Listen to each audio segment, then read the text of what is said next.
शारदा संकल्प प्रतिष्ठान व भारतीय जनता पार्टी प्रभाग क्रमांक 11 च्या वतीने आंतरराष्ट्रीय योग दिन साजरा। शारदा संकल्प प्रतिष्ठान व भारतीय जनता पार्टी प्रभाग क्रमांक 11 च्या वतीने आयोजित आंतरराष्ट्रीय योग दिनाचे औचित्य साधून गोकुळनगर येथील वर्धमान हॉल येथे सकाळी 9 ते 11 च्या दरम्यान सदर योग कार्यक्रमाचे आयोजन करण्यात आले होते।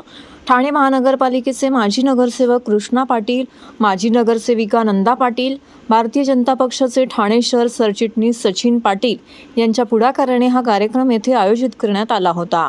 यावेळी अंबिका योग कुटीरच्या प्रतिनिधींनी प्रात्यक्षिक दाखवून सर्वांना योगाचे धडे दिले। तसेच उपस्थित स्त्री पुरुष सर्वांनी योगा करून कार्यक्रम उत्कृष्टरित्या संपन्न झाला। सदर कार्यक्रमामध्ये पंतप्रधान नरेंद्र मोदींचं एक पेड़ माँ के नाम या संकल्पनेनुसार माजी नगरसेवक कृष्णा पाटील, माजी नगरसेविका नंदा पाटील यांच्या हस्ते उपस्थित मान्यवरांना शाल तसेच आंबा, पिंपळ, बदाम यांसारखी झाडे भेट म्हणून देण्यात आली। तर महिलांना वटपौर्णिमेच्या निमित्ताने वडाची झाडं देखील भेट म्हणून देण्यात आली। तसेच या कार्यक्रमाचे उत्कृष्ट नियोजन केल्याबद्दल सर्वांनी नगरसेवक कृष्णा पाटील आणि नगरसेविका नंदा पाटील यांचे आभार व्यक्त केले। सदर कार्यक्रमामध्ये भारतीय जनता पक्षाचे सर्व पदाधिकारी व कार्यकर्ते उपस्थित होते। आज 21 जून आंतरराष्ट्रीय योग दिनानिमित्त माननीय पंतप्रधान नरेंद्रजी मोदी यांनी आवाहन केल्याप्रमाणे संपूर्ण देशामध्ये आज सर्वत्र योग दिन मोठ्या उत्साहाने साजरा केला जातोय। सर्वांना आपल्या 10व्या आंतरराष्ट्रीय योग दिनानिमित्त योग साधण्याचा कार्यक्रम प्रभाग क्रमांक 11 मध्ये शारदा संकल्प प्रतिष्ठान आणि भारतीय जनता पार्टी तर्फे आयोजित करण्यात आला होता। या कार्यक्रमाला अंबिका योग कुटीर या संस्थेकडून शिक्षक आणि सहकार्य करून कार्यक्रम पार पडला। भारत देशाला व जगाला शारीरिक आरोग्य करण्याकरता हा जागतिक योग दिन म्हणून साजरा करत आहे। ही संकल्पना मोदींजींनी 2014ला मांडली। या संकल्पनेतूनच आज त्यांनी आव्हान असं केलं होतं की प्रत्येकाने एक आईच्या नावाने तर झाड लावा। तोही अभियान आम्ही आज राबवलेला आहे। तब्येतीसाठी स्वस्थ राहा, मस्त राहा यासाठी मोदींनी सर्वांना आवाहन केलंय। त्या दृष्टीने आज सगळीकडेच योग दिन साजरा केला जातोय। आज आमच्या प्रभाग क्रमांक 11 तर्फे आज आम्ही योग दिन इथे साजरा करत आहोत। आणि अजून एक वैशिष्ट्य म्हणजे आम्ही मोदींनी आवाहन केल्याप्रमाणे एक झाड आपल्या आईसाठी यासाठी आम्ही योग दिन साजरा केल्यानंतर आम्ही सर्वांना एक झाड भेट म्हणून दिलेलं आहे। हेही महत्त्वाचं आहे। सर्व नागरिकांना आवाहन करण्यात येत आहे की सध्या डासांमार्फत पसरणाऱ्या डेंग्यू या आजाराचा प्रसार रोखण्यासाठी प्रत्येकाने पुढील प्रमाणे कार्यवाही करावी। डेंग्यू आजार एडिस इजिप्ती हा डास चावल्याने होतो। या डासांची पैदास साचलेल्या किंवा साचवलेल्या स्वच्छ पाण्यामध्ये होते।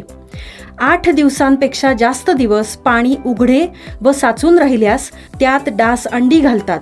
अंड्यांच्या अळ्या तयार होऊन पुढे डास तयार होतात। यासाठी आपल्या घरातील पाणी साठे उदाहरणार्थ बॅरल्स, पिंपे, टाक्या, हौद, रांजणे इत्यादी दर आठवड्याला रिकामे करून घासून पुसून कोरडे करून पुन्हा भरावे। एक दिवस कोरडा दिवस म्हणून पाळावा। पाणी साठ्यांना घट्ट झाकणे बसवावीत किंवा जुनी साडी, चादर, धोतर यांनी बांधून झाकून ठेवावीत, म्हणजे डास त्यात जाऊन अंडी घालणार नाहीत। घराच्या गच्चीवर, आजूबाजूला, अंगणात कोठेही पाणी साचू देऊ नये। भंगार सामान उघड्यावर टाकू नये, उदाहरणार्थ टायर्स, प्लास्टिक सामान, कुंड्या, टाकाऊ वस्तू इत्यादी। अशा सामानात पावसाचे पाणी साठून त्यात डेंग्यूच्या डासांची पैदास होते। घरातील कूलर्स, फ्रीजच्या पाठीमागील ट्रे हे देखील वेळोवेळी कोरडे करावेत। लक्षात ठेवा, नुसत्या फवारणीने डास घनता कमी होत नाही, तर त्यासाठी डास पैदास ठिकाणे नष्ट करणे ही आपल्या सर्वांची जबाबदारी आहे। कोणताही ताप अंगावर न काढता जवळच्या शासकीय रुग्णालयात मोफत औषधोपचार घ्या। अशा प्रकारे नागरिकांनी सहकार्य केल्यास डेंग्यूचा प्रसार रोखणे सहज शक्य आहे।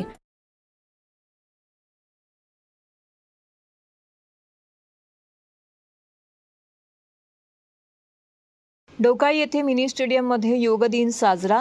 दरवर्षीप्रमाणे यावर्षी आंतरराष्ट्रीय योग दिवसाचे ढोकाळी येथील शरदचंद्र पवार मिनी स्टेडियम येथे संस्कार या सेवाभावी संस्थेच्या वतीने आयोजित करण्यात आला होता. सदर कार्यक्रमाला प्रमुख पाहुणे म्हणून ठाणे शहर विधानसभेचे जनसेवक आमदार संजय केळकर उपस्थित होते. सन 2015 पासून या ठिकाणी योग दिवसाच्या कार्यक्रमाचे नियमित आयोजन केलं जातं. या योग दिवसाच्या कार्यक्रमांमध्ये गुरुकुल विद्यापीठ, ज्ञानपीठ विद्यालय, पतंजली योग समिती यांचा सक्रिय सहभाग असतो. या कार्यक्रमांमध्ये स्थानिक नागरिकांचा सहभाग देखील मोठ्या प्रमाणामध्ये लाभला.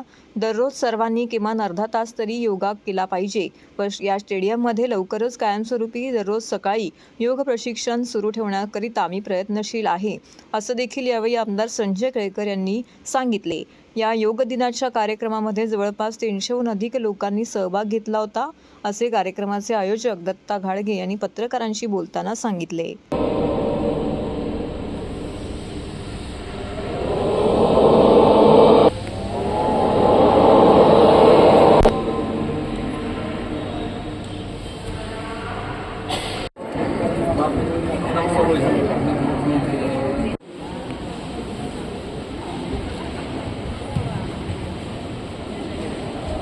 आज या ठिकाणी ढोकाळी येथील स्टेडियममध्ये प्रतिवर्षीप्रमाणे आमच्या संस्थेच्या माध्यमातून आणि या ठिकाणी पतंजली योग संस्था आहे त्यांच्या संयुक्त विद्यमाने जागतिक योग दिन जो आहे तो साजरा करण्यात आला.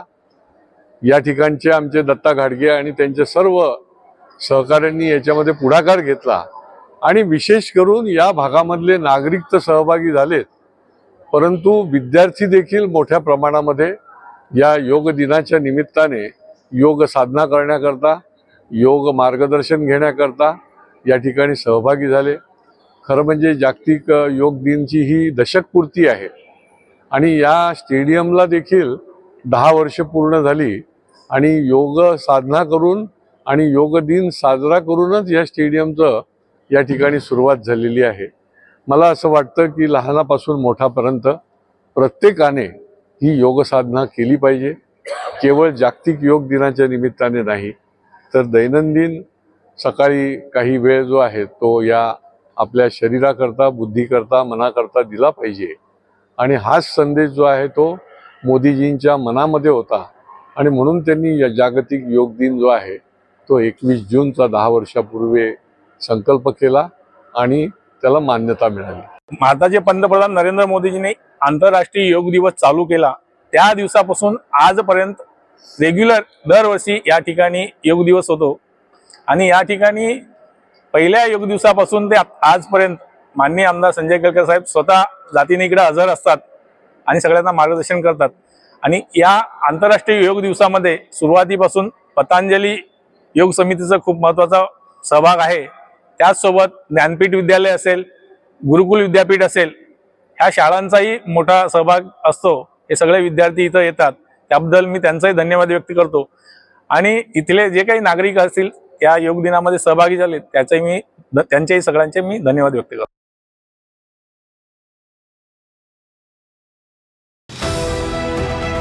TJSB सौर शक्ती कर्ज, गो ग्रीन, करा वीज बिलावर बचत. आकर्षक व्याजदर, 84 महिने परतफेड कालावधी, 80% लोन, व्यावसायिक आणि उद्योजकांकरता सुद्धा. अधिक माहितीसाठी तुमच्या जवळच्या शाखेला भेट द्या किंवा संपर्क साधा. 1800-223-466 आणि 1800-266-3466.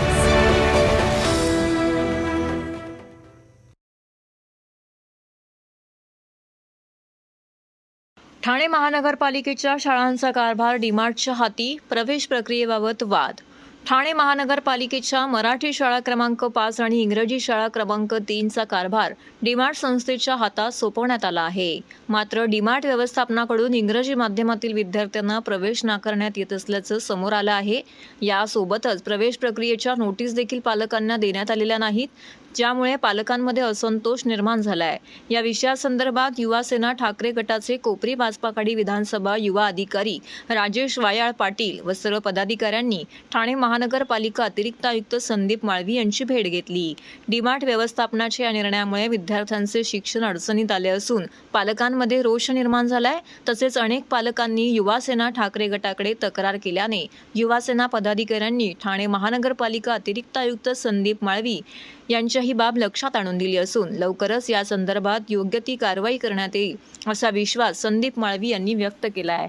तर येणाऱ्या काळामध्ये यावरती कारवाई केली नाही तर युवा सेनेच्या वतीने तीव्र जनआंदोलन पुकारण्यात येईल असा इशारा युवा सेनेचे युवा अधिकारी कोपरी पाचपकाडी विधानसभा राजेश वायाळ पाटील व पदाधिकाऱ्यांनी दिला आहे.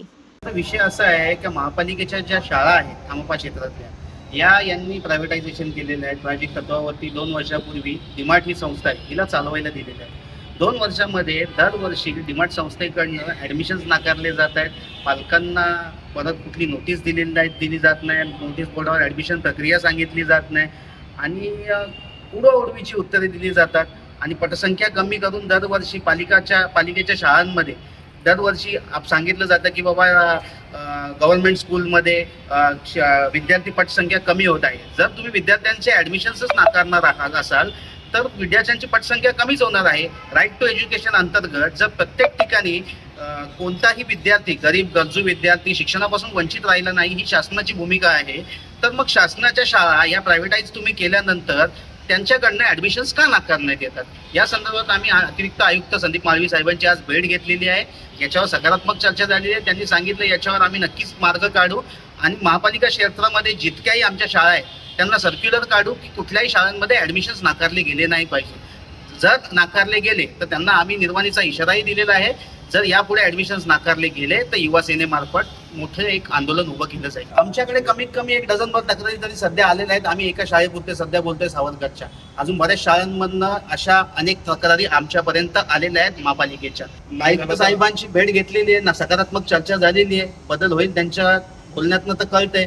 समजा बदल नाहीच झाला त्यांना अल्टिमेटम आम्ही दिलेला आहे, नाही तर युवा सेनेमार्फत मोठ्या आंदोलनाची तयारी त्यांनी ठेवावी. लोकसभा निवडणुकीचा बदला घेण्याची हीच वेळ. लोकसभा निवडणूक महायुतीने षडयंत्र करून जिंकली आहे. मात्र आता निवडणूक बॅलेट पेपरवर होणार असल्यामुळे निवडणूक आपल्यासाठी ही खूप महत्त्वाची आहे. या निवडणुकीला एकजुटीने आणि लोकसभा निवडणुकीचा बदला घेण्यासाठी निवडणूक लढायची असल्याचे काँग्रेसचे प्रदेशाध्यक्ष नाना पटोले यांनी सांगितले. मात्र या निवडणुकीत त्यांना त्यांची जागा दाखवून देऊ असंही ते म्हणाले. लोकसभा निवडणूक EVM जिंकली मात्र बॅलेटनेच मतदान झाले पाहिजे हे या देशातील नागरिकांचं मत आहे. मात्र EVMमुळे आपले मत ज्याला देतो आहे त्याला जाते की नाही ही व्यक्ती ही स्वातंत्र्यावरती घाला असल्याचं ते म्हणाले. कोकण पदवीधर मतदारसंघाचे महाविकास आघाडीचे उमेदवार रमेश कीर यांच्या प्रचारार्थ ठाण्यामध्ये गुरुवारी सभा संपन्न झाली. त्यावेळी ते बोलत होते. उद्धव ठाकरे यांचे कोकणामध्येही काहीच नाही असं विरोधकांचं म्हणणं आहे. ठाणे जिल्ह्यामध्ये दबावाचं राजकारण केलं जातं मात्र घाबरणारी व्यवस्था येथे नाही. ठाणे जिल्ह्यात आमच्याकडे सगळे टायगर आहेत. लोकसभेत जिंकले ही हवा त्यांच्या डोक्यात आहे. ही हवा या निवडणुकीत फुग्यासारखी फुटणार असल्याचा दावाही त्यांनी केला. या निवडणुकीत येणाऱ्या स्थानिक स्वराज्य संस्था विधानसभा निवडणुकीवरती परिणाम होणार असल्याचेही ते म्हणाले. यावेळी आमदार जितेंद्र आव्हाड, माजी खासदार राजन विचारे, माजी मंत्री नसीम खान, काँग्रेसचे नेते सुभाष कानडे, काँग्रेस नेते मनोज शिंदे, धर्मराज्य पक्षाचे अध्यक्ष राजन राजे, शिवसेना जिल्हा प्रमुख केदार दिघे, राष्ट्रवादी काँग्रेस जिल्हा अध्यक्ष सुहास देसाई, ठाणे शहर जिल्हा काँग्रेसचे अध्यक्ष ॲडव्होकेट विक्रांत चव्हाण इत्यादी मान्यवर व पदाधिकारी कार्यकर्ते मोठ्या संख्येने येथे उपस्थित होते. घमंडी लोकांच्या बद्दल प्रतिक्रिया देणं मला काही आवडणार नाही.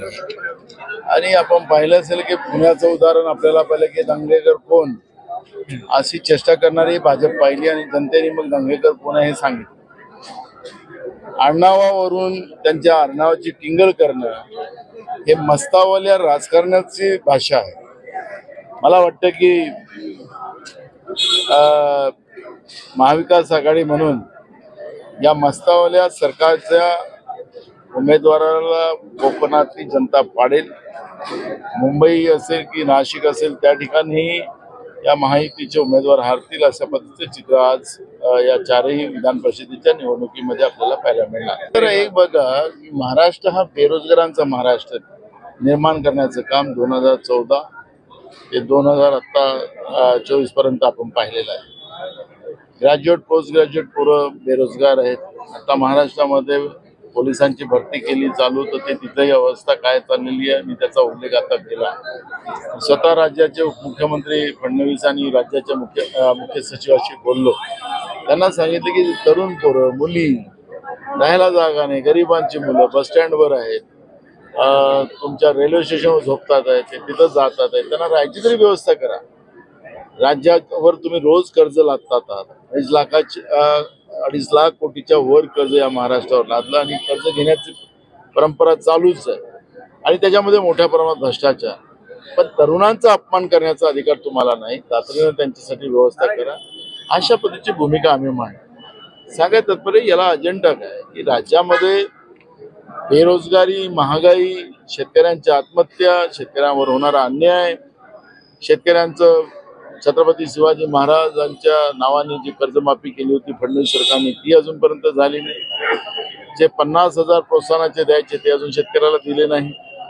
ग्रॅज्युएट पोस्ट ग्रॅज्युएट मुलं मुली सुद्धा आज शेतीमध्ये काम करतात आहेत आणि त्याच्यामुळे सरकारच्या या अन्यायी व्यवस्थेच्या विरोधात आज मोठ्या प्रमाणात लोकांमध्ये आणि महाविकास आघाडीच्या उमेदवारांना लोकसभेच्या मोठ्या प्रमाणात राज्यामध्ये निवडून लोकांनी दिलेला आहे. जनतेमध्ये महायुतीच्या बद्दल भाजप प्रणित सरकारच्या विरोधात जनतेमध्ये मोठा राग आहे.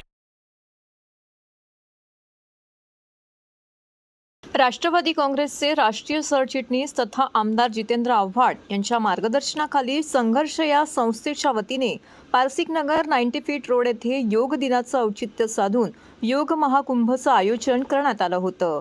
या योग महाकुंभामध्ये अनाहत योग सेंटरचे निलेश विखारे यांनी मार्गदर्शन केले. या प्रसंगी राष्ट्रवादी महिला काँग्रेस पक्ष शरदचंद्र पवारच्या ठाणे पालघरच्या विभागीय अध्यक्षा ऋताताई आव्हाड, अंबिका योग कुटीरच्या सुषमा हटाळकर, माजी नगरसेविका सुरेखाताई पाटील, मनाली पाटील, अभिजित पवार, अनिता गौरी इत्यादी मान्यवर उपस्थित होते.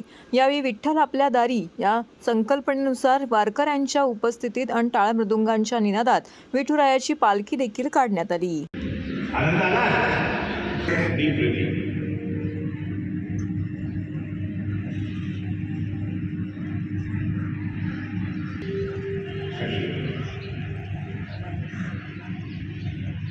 बसून घ्या.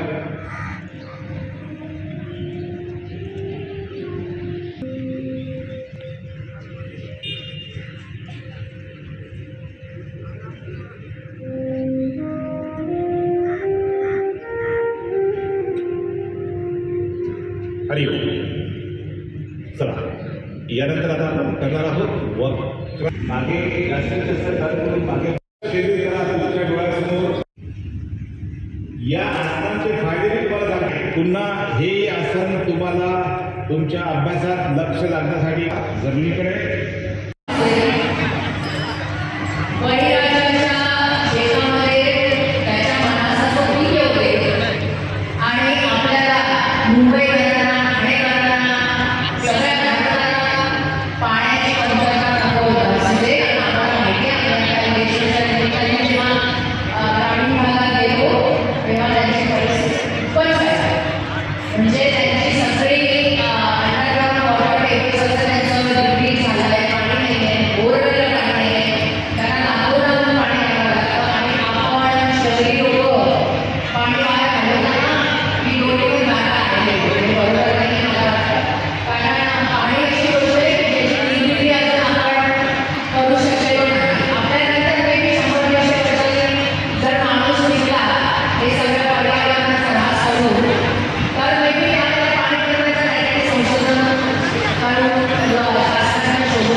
ज्येष्ठ महिन्यातील पौर्णिमेला वटपौर्णिमेचा सण साजरा केला जातो. हिंदू पंचांगातील ज्येष्ठ महिन्यात येणाऱ्या पौर्णिमेच्या दिवशी वटपौर्णिमा साजरी केली जाते.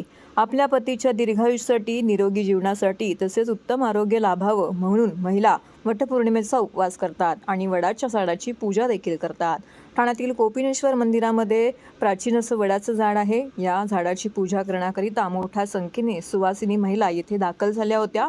विधिवत पूजा करून येथे वडाची पूजा करण्यात आली. पारंपरिक वेशभूषा करून, साज शृंगार करून अनेक महिला येथे पूजेसाठी दाखल झाल्या होत्या. एकमेकींना हळदी कुंकू देऊन वाण देखील देण्यात आलं. तसेच पतीच्या दीर्घायुष्यासाठी आणि जन्मोजन्मी हाच पती मिळावा अशी प्रार्थना येथे वडाच्या चरणी करण्यात आली. तसेच नववधूंची पूजा करण्याकरिता या ठिकाणी अनेक भटजी देखील उपस्थित होते. विधिवत मंत्रांचे पठण करत या ठिकाणी नववधूंनी वडाची पूजा केली.